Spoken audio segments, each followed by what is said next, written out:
Ay naka, swerte ni Kyle. Ilang beses na kami nagpunta rito, hindi pa namin nasusubukan yung tour dito.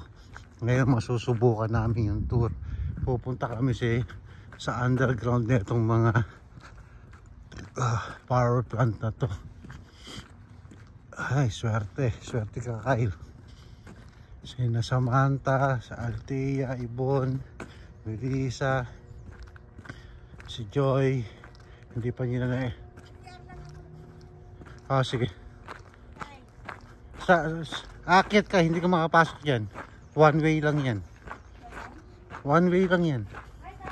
Ay, hindi, dito na siya. Ba't sasama mo pa? Ay, hindi, two way pala yun. Ay, hindi, sige na, dyan ka na. Ayan na eh. Hindi ka naikot, may access dyan eh. Dyan dumaan yung ano eh.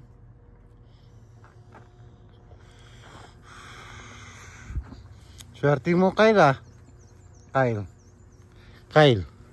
Uy, swerte ka. Alam bakit? Hindi pa sila nakaka-experience mag-tour dyan sa dam. Kasi laging unavailable yung yung bus. O, kaya mamaya kailangan mabilis ka ha. Kasi iiwanan tayo ng bus. Ha? Okay? Pag sinabi kong sampa na ha? Ha? Okay? Pabilisan mamaya ha? Ganda ng scenery tingnan mo yung mga bundok na yun Swerte ni Kyle, kahit kailan di pa kami nakakapag-try ng tour dito. Kasi hindi namin natsyempohan yung bus. Ngayon, merong tour. Galing no Kyle?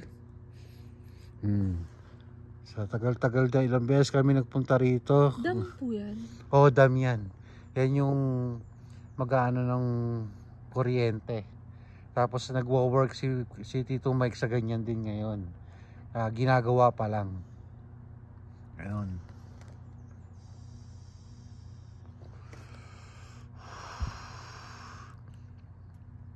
Ganda rito no, nak? Anong mamaya pagka sasakay tayo ng bus, mabilis ha? Bus po o kotse? Bus muna kasi kita mo yun. Kotse dun.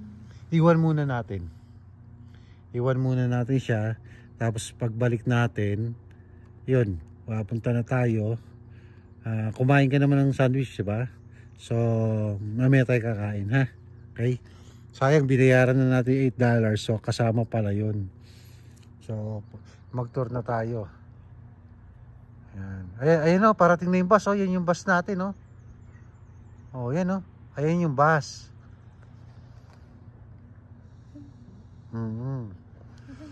Yan paparating na bus. Doon rin naman pala ang punta nun eh. So, yung puti po? yung puti, yan yun. Yan yung sasakyan natin.